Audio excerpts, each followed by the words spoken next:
그것은 특별히 담임 목사님이 휴가 간 수요일 저녁에 온다는 설이 굉장히 강한데요. 그만큼 예배 드리고 주님을 추구하기 어려운 상황에도 불구하고 오늘도 예배하러 오신 모든 성도님들을 축복합니다. 오늘도 주님을 기뻐하며 주님 안에서 참된 은혜가 또 평강이 넘치는 시간이 되길 소망합니다. 김권사님하고 이권사님하고 싸움이 났습니다. 꽃꽂이를 하는데 누가 김권사님이고 이권사님이다 이렇게 추측하지 마시고 이해합니다. 예. 꽃꽂이를 하는데 장미를 하자. 예. 김권사님께서는 장미를 하자고 주장하셨고 이권사님은 아니다, 백합을 하자 이렇게 해서 굉장히 혈투를 벌이셨습니다. 이장로님하고 신장로님이 또 싸우셨습니다. 옛날에 그 예배당 보면 그 뒤에 커튼이 있었습니다. 그래서 그 커튼 색깔을 흰색으로 해야 된다, 아니다, 보혈이 느껴지게 빨간색으로 해야 된다 해갖고 싸우신 것입니다. 우리는 이럴 때 누구 편에 서야 하는 것입니까? 누가 옳은 것입니까? 장미가 옳습니까? 백합이 옳습니까? 아니면 하얀 커튼이 옳습니까? 아니면 빨간색 커튼이 옳습니까? 제가 그 청년이나 청소년 집회를 이렇게 수련회를 인도한 적이 좀 여러 번 있는데, 제가 옛날 교회들은 대부분 커튼이 아직도 있어가지고 이 커튼 왜 하는지 아냐고 이렇게 질문했었는데, 제가 한 교회에서도 올바른 답변을 들은 적이 없습니다. 아시다시피 옛날에 그 앞쪽에 커튼을 한 이유는 휘장을 상징한 겁니다. 예수 그리스도께서 십자가에서 그 휘장을 찢으시고 영광의 임재로 이 예배 가운데 임하시기 때문입니다. 그것을 상징하기 위해서 본래 앞쪽에 창문이 없는데도 커튼을 달았습니다. 제가 질문했을 때 어떤 청년은 앞에 창문이 있는 게 아니냐 해가지고 제가 커튼을 걷어서 벽만 있다는 걸 보여주면서 얼마나 우리가 뭔가를 하는데 왜 하는지, 무엇이 본질인지 놓치고 살 때가 많은 것 같습니다. 꽃꽂이를 하는 것도 사실은 우리 구덕교회는 그렇게 과도하게 하지 않는데 굉장히 과도하게 꽃꽂이를 하고 그 꽃꽂이에 목숨을 거는 경우가 있습니다. 사실 꽃꽂이는 왜 하는가 여러 가지 설이 있는데 그 중에 한 가지 가장 유력한 설이 있습니다. 이사야 40장 7절에 이렇게 기록되어 있습니다. 푸른 마르고 꽃은 시드나 우리 하나님의 말씀은 영원히 서리라. 할렐루야. 강단 옆에 특별히 꽃꽂이를 하는 이유는 영원할 것 같고 가장 아름답고 더 가치 있어 보이는 그 꽃은 매주마다 갈아줘야 되고 금방 시들지만 한 번의 소리에 불과하고 소멸하는 것 같은 하나님의 말씀은 영원하다는 것을 선포하기 위해서 꽃꽂이를 하는 것입니다. 그런데 그 이유와 맥락 없이 그냥 싸울 수 있다는 것입니다.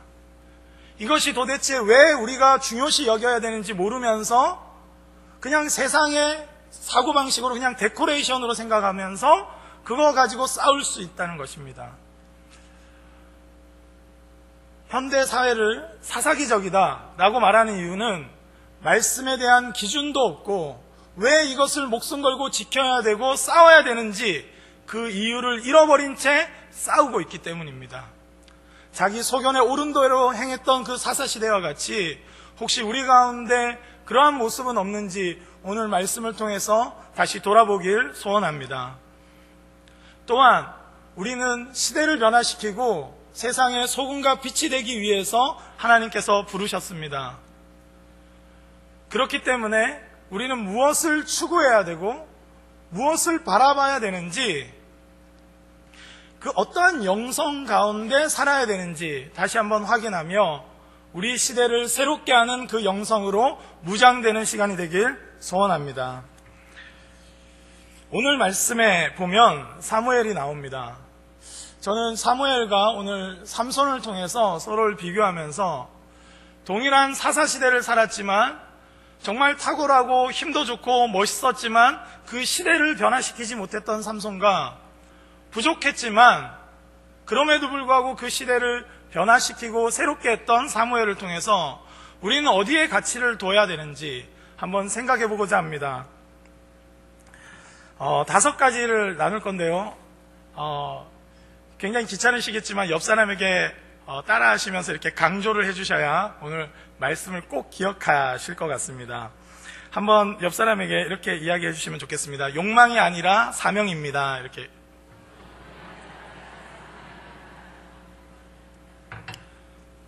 우리는 어떤 것을 추구하는가? 사실은 교회에 열심히 다니는 것만으로 그리스도인의 영성이 나타나는 것이 아닙니다. 우리가 무엇을 추구하고 있는가가 드러나는 차원에서 우리는 어떠한 그리스도인인가가 나타나는 것입니다. 욕망이 아니라 사명입니다.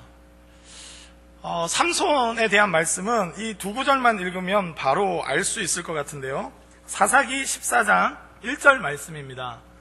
함께 한번 읽어보도록 하겠습니다. 함께 읽겠습니다. 시작. 삼손이 딥나에 내려가서 거기서 블레셋 사람의 딸들 중에 한 여자를 보고. 아멘. 16장 1절 말씀도 나와 있는데요. 한번 같이 읽도록 하겠습니다. 삼손이 가사에 가서 거기서 한 기생을 보고 그에게로 들어갔더니. 삼손이 항상 움직일 때 보면 여자를 보고 움직입니다. 삼손은 늘 정욕에 의해서 움직이는 사람이었습니다. 현대의 많은 사람들이 공무원을 하려고 합니다.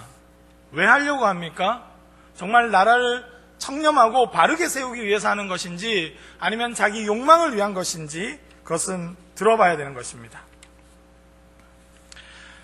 이제 연말인데 이제 교사를 이제 아마 섭외하고 계실 것 같은데 간혹 보면 이런 경우가 있습니다.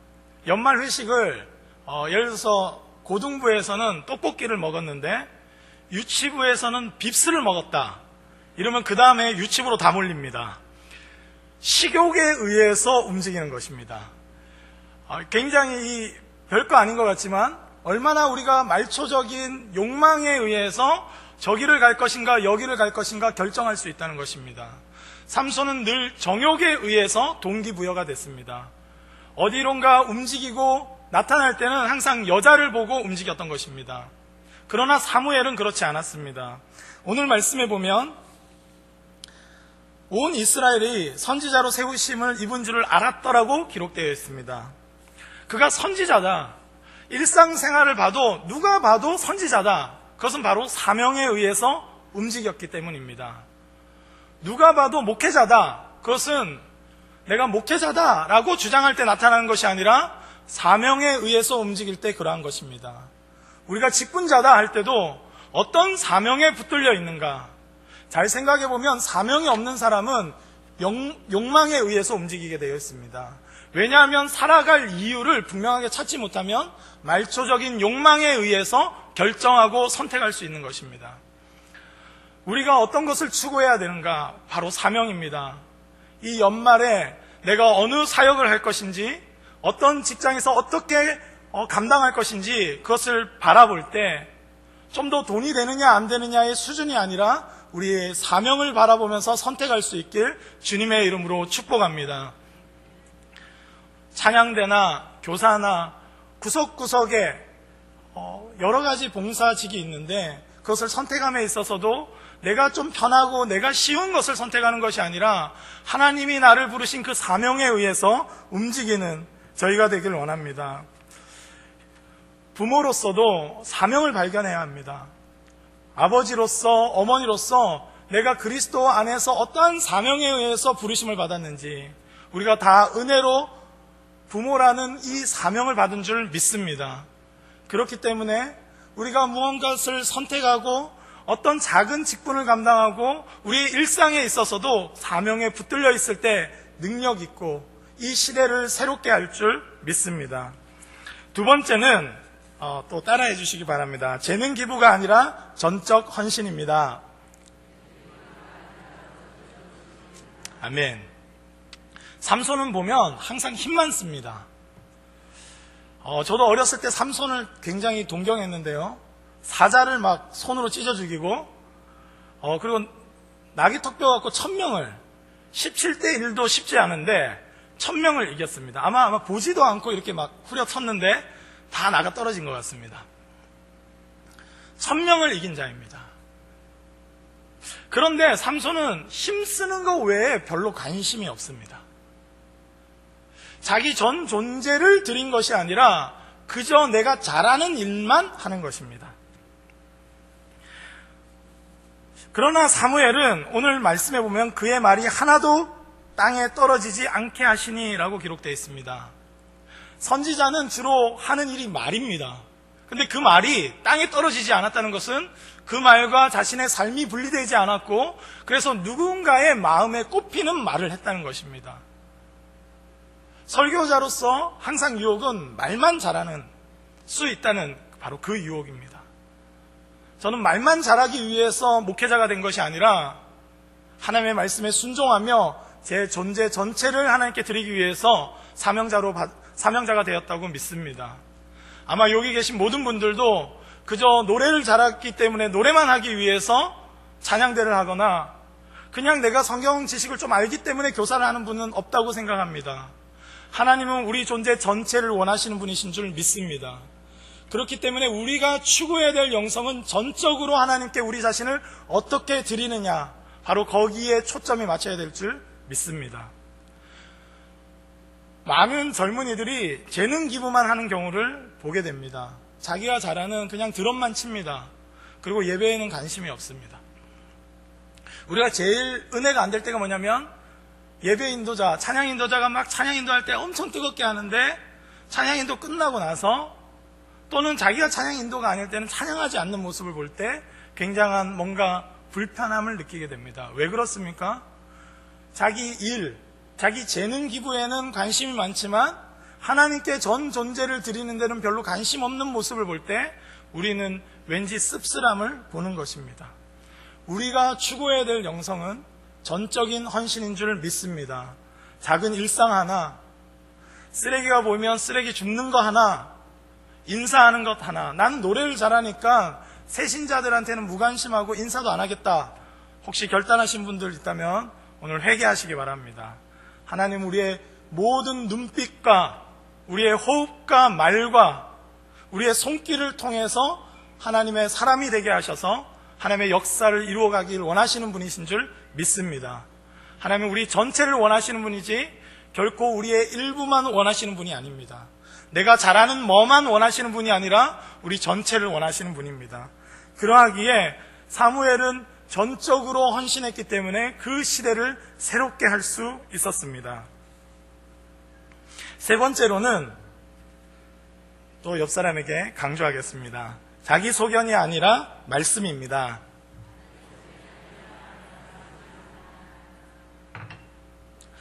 삼손 말씀을 잘 읽어보게 되면 사사기에 그가 사자를 죽였는데 나중에 이후에 지나가다 보니까 사자 사체에 꿀이 있는 걸 발견하게 됩니다. 그래서 꿀을 먹고 그 꿀 갖고 퀴즈를 내게 되는데, 우리가 놓치지 말아야 될 것은 사실은 삼손은 나실인입니다. 나실인은 사체를 손을 대서는 안 됩니다. 사자를 찢어 죽일 수는 있으나 사자야 사체를 만져서는 안 되는 것입니다. 그는 그러나 거기에 관심이 없었습니다. 말씀이 자기를 움직인 것이 아니라 사사시대의 전반적인 정서인 자기 소견에 의해서 움직였습니다. 뭐 어때? 이 정도는 괜찮지 하는 그런 식의 움직임이었던 것입니다. 그렇기 때문에 그는 시대를 새롭게 할 수는 없었습니다. 우리 가운데도 혹시나 어느 순간 말씀에 타협하며 아니면 나에게 들려주시는 그 음성에는 무감각한 채로 혹시 지내진 않는지 돌아봐야 됩니다. 사무엘은 여호와의 말씀으로 사무엘에게 자기를 나타내시리라 라고 오늘 말씀에 기록되어 있습니다. 사무엘은 늘 하나님의 말씀을 통해서 하나님을 만났고 하나님의 인도하심을 받았습니다. 우리 시대를 구별하고 우리 시대 가운데 이 시대를 새롭게 할 수 있는 그 근원은 어디입니까? 우리의 좋은 아이디어나 남들이 하고 있는 좋은 방식을 따라하는 것이 아닙니다. 바로 우리에게 들려주시는 하나님의 말씀인 줄 믿습니다. 그렇기 때문에 우리는 더욱더 철저하게 말씀 중심의 영성을 추구해야 될 줄 믿습니다. 말씀을 떠나서는 얼마나 쉽게 자신을 합리하는지 모릅니다. 제가 신학교를 가보니까 얼마나 많은 신학적 지식으로 오히려 죄와 자신의 방종함을 합리화하는 데 신학을 사용할 수도 있는지 보게 되었습니다. 많은 신학적 지식과 성경 지식이 오히려 자신의 죄와 자신의 연약함과 미숙함을 합리화하는 데 쓰일 수 있다는 것입니다. 우리는 말씀을 받되 바르게 받아서 온전히 순종하는 자리까지 가길 소망합니다. 하나님께서는 자신을 나타내셔서 온전히 하나님을 닮아가고 하나님 차원의 사역을 하기를 원하시는 것입니다. 그러하기 때문에 우리는 날마다 말씀을 추구해야 합니다. 말씀을 추구하되 말씀을 정말로 순종하는 차원으로 생각해 보아야 합니다. 어떤 후배 사역자가 저한테 질문을 했습니다. 전도사님은 설교 준비를 어떻게 합니까? 이렇게 하길래 굉장히 단순한 건데 한 가지 비밀이 있습니다 하고 제가 알려줬는데 뭐였냐면 말씀에 순종해 보는 것이라고 말했습니다. 한번 말씀에 순종해 볼 때 그 말씀의 의미가 살아납니다. 제가 예전에 학생을 지도할 때 한 학생이 페이스북에 이런 글을 올렸습니다. 겨울이었는데요. 6겹의 옷을 사진 찍어갖고 올리면서 6겹을 입어도 춥다. 아마 어제 같은 날씨였겠죠. 그래서 그런 글을 남겨놨는데 한 철없는 후배가 그 페이스북에 댓글을 달았는데 형, 그러면 패딩을 입어 라고 적어놓은 것입니다. 그런데 그 형제가 나름대로 신앙생활도 하고 자기 자신에 대해서 자유로운 형제였기 때문에 다행히 그 댓글에 나 사실은 패딩이 없어 라고 글을 남겨놨습니다. 문제는 제가 그 페이스북을 하필이면 보았다는 것입니다. 6겹을 입어도 추워하는 한 아이가 있는데 과연 나는 무엇을 해야 되는가? 그 당시 저에게 중심된 말씀이 있었는데 마태복음 7장 12절 말씀이었습니다. 그러므로 누구든지 남에게 대접받고자 하는 대로 너희도 남을 대접하라. 이것이 율법이요 선지자니라. 아멘. 이것이 신약의 황금률이라고 합니다. 저는 이 말씀이 신약의 황금률이 뭐 이 정도인가 라고 생각을 처음에 했습니다. 남에게 대접받고자 하는 대로 남을 대접해라. 뭐 그 정도야 라고 생각했는데 제가 페이스북에서 6겹을 입어도 추워하는 한 고등학생의 글을 보고 만약 내가 그 상황이고 나는 그럼 어떤 대접을 받고 싶은가 하고 질문하기 시작했을 때 굉장히 이 말씀은 능력 있는 말씀이고 부담스러운 말씀이라는 것을 깨닫게 됐습니다. 제가 그래서 아내와 함께 롯데백화점으로 갔습니다. 패딩을 사야 한다는 것이 성령의 확실한 음성이었기 때문입니다. 그런데 참 문제는 얼마짜리를 사느냐입니다. 20만 원짜리도 있고 40만 원짜리도 있고 10만 원짜리도 있는데 무엇을 선택해야 될지 제 마음 가운데 끊임없이 싸웠습니다. 그럼에도 불구하고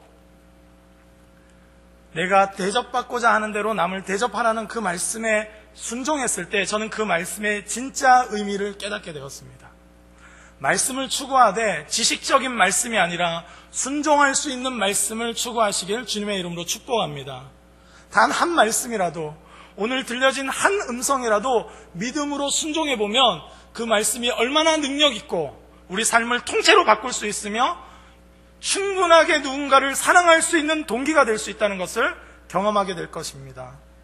우리가 시대를 새롭게 하기 위해서는 그저 말씀을 많이 아는 수준으로는 불가능합니다.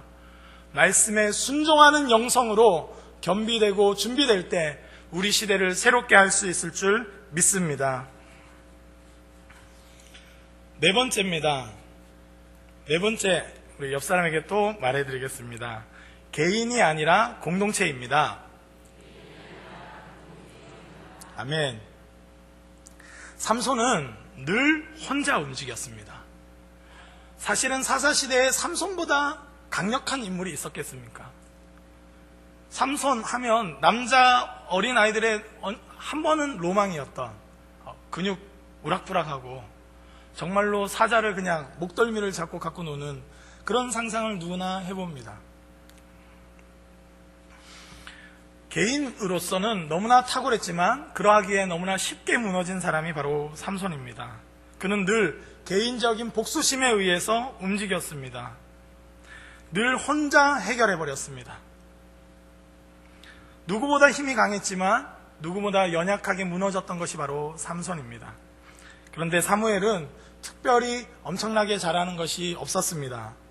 그럼에도 불구하고 그가 시대를 새롭게 했던 것은 오늘 말씀에처럼 단에서 브엘세바 온 이스라엘이 사무엘을 알았다는 것은 그의 사역의 대상이 온 이스라엘이었다는 것입니다. 그가 선지자로서 은퇴하고 나서도 라마나요세 가서 선지 공동체를 만들고 거기서 선지자 생도들을 길러냈습니다. 다윗도 사울을 피해서 도망가면서 라마나요세에 들어간 적이 있습니다. 그는 늘 공동체 전체의 변화를 추구했던 것입니다. 제가 과학을 전공했는데요, 과학적으로도 이것은 굉장히 명백한 진실입니다. 우리가 원자력 발전하면 핵 분열을 합니다. 핵 분열 에너지도 굉장한 에너지입니다. 전기를 어마어마하게 만들어냅니다. 그런데 우리 태양이 만들어내는 빛과 열과 에너지는 핵융합 에너지입니다. 좀 어렵게 말하면 수소 4개가 합쳐져 가지고 헬륨 하나가 되는데, 그때 잃는 질량이 1kg이라면 1kg의 광속의 제곱을 곱한 에너지가 나오는 것입니다. 질량을 잃을 때 엄청난 에너지가 나옵니다. 서로 합하여지면서 잃는 질량에 의해서 태양은 그렇게 이글이글 타오르는 것입니다.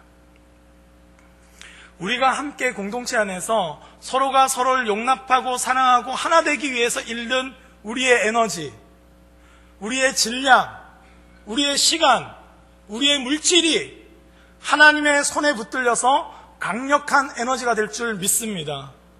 혼자서 막 해내는 것은 쉽게 무너집니다. 그러나 함께 주의 이름으로 일어나 도전할 때 성령께서 친히 역사하실 줄 믿습니다.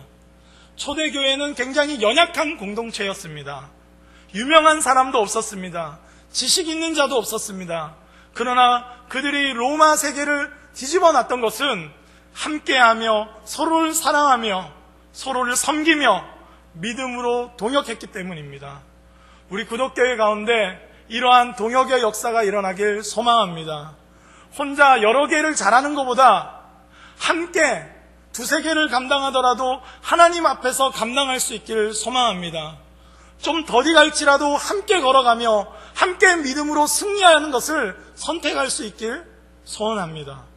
그렇게 할 때 하나님께서는 우리 구독교회를 태양과 같이 이글이글 타오르게 하셔서 이 모든 자연 만물에 빛을 주고 생기를 주고 생명을 주는 그러한 교회로 세우실 줄 믿습니다. 그러하기에 우리가 추구해야 될, 이 시대에 추구해야 될 바로 영성은 공동체입니다. 하나님께서 그 일을 통해서 하나님의 뜻을 펼치기 위해서 우리를 오늘도 불러 모으신 줄 믿습니다. 오늘 서로를 위해서 기도할 때, 함께 또 찬양할 때 성령께서 우리를 하나로 묶으시는 이것을 확신하며 기쁨으로 나아가길 소망합니다. 마지막입니다. 옆 사람에게 마지막으로 권면하겠습니다. 힘이 아니라 임마누엘입니다.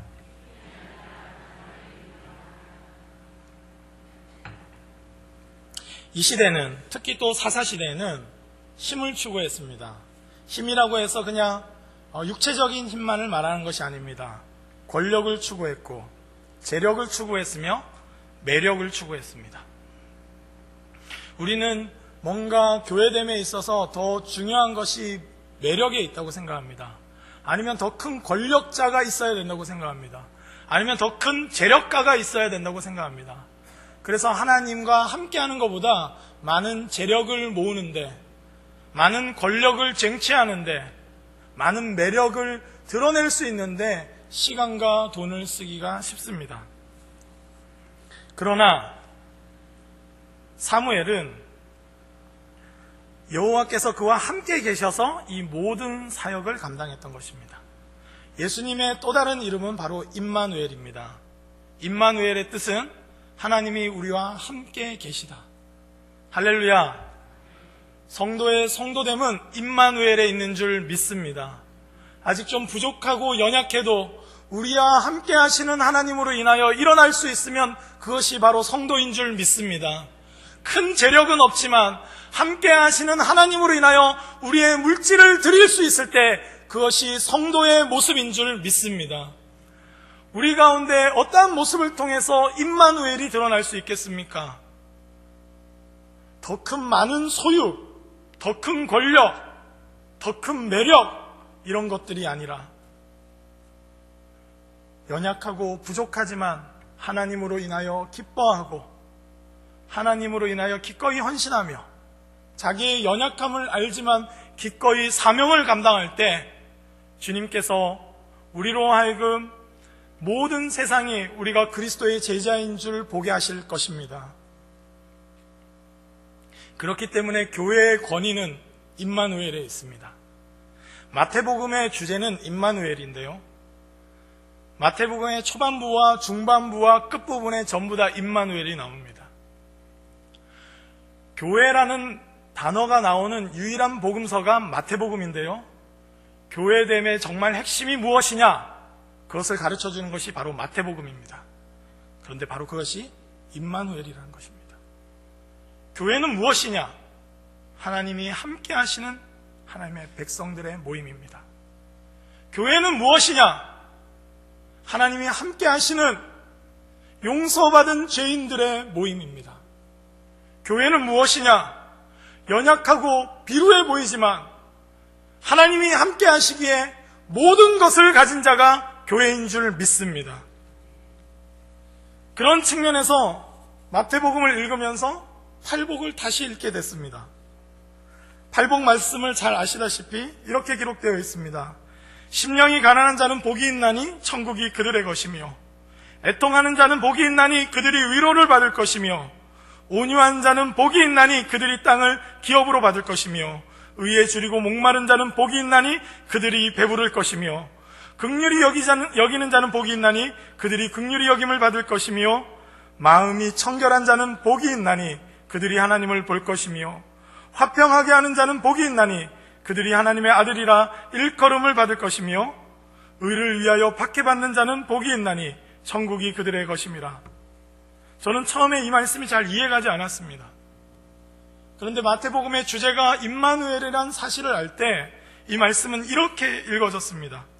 심령이 가난한 자는 복이 있는데 천국 자체를 주실 수 있는 하나님이 함께 하심으로 천국이 그들의 것이 될 것을 말씀하고 있습니다. 애통한 자는 복이 있습니다. 왜 그렇습니까? 그들을 위로하시는 하나님이 계시기 때문입니다. 온유하는 자는 복이 있습니다. 그들에게 하나님은 그 땅을 유업으로 주시기 때문입니다. 팔복의 앞의 내용으로는 도대체 복이라고 말할 수 없지만 그런 상황에서도 복이라고 말할 수 있는 이유가 무엇입니까? 하나님이 함께 하시기 때문입니다. 우리를 위로하시고 우리를 화평케 하는 도구로 쓰시며 하나님의 영광 가운데 살게 하시는 이 팔복이야말로 교회가 누려야 될 최고의 복인 줄 믿습니다. 그것은 하나님이 함께 하시기 때문입니다. 우리 가운데 2017년도를 마무리하면서 2018년도를 바라보면서 어떻게 하면 다시 시대를 새롭게 하는 교회가 될까 고민할 때 오늘 이 5가지 키워드를 기억하면서 함께 나아갔으면 좋겠습니다. 하나님, 내가 추구하는 영성이 바로 이런 영성이기 원합니다. 정욕이 아니라, 욕망이 아니라 사명에 의해서 움직이고 싶습니다. 하나님, 재능 기부가 아니라 전적으로 헌신하기를 원합니다. 자기 소견이 아니라 말씀에 의해 움직이며 내 개인이 높아지는 것보다 공동체를 추구하고 힘 자체를 추구하는 것이 아니라 힘 주시고 능력 되시는 하나님을 바라볼 수 있도록 역사하여 주시옵소서. 은혜를 베풀어 주시옵소서. 우리 시간 잠시 한번 기도하고 제가 마무리 기도했으면 좋겠습니다. 오늘 말씀을 의지하여서 함께 기도할 때 하나님, 시대를 새롭게 하는 교회이고 싶습니다. 시대를 새롭게 하는 그리스도인이길 원합니다. 삼손의 길로 가지 말고 사무엘의 길로 갈 수 있도록 하나님 우리 가운데 은혜를 베풀어 주시옵소서. 우리가 추구해야 될 영성이 무엇인지 분명히 기억하며 믿음으로 살아갈 수 있도록 역사하여 주시옵소서. 은혜를 베풀어 주시옵소서. 우리 시간 합심하여 한 2분만 간절히 함께 기도하며 나가겠습니다. 하나님 아버지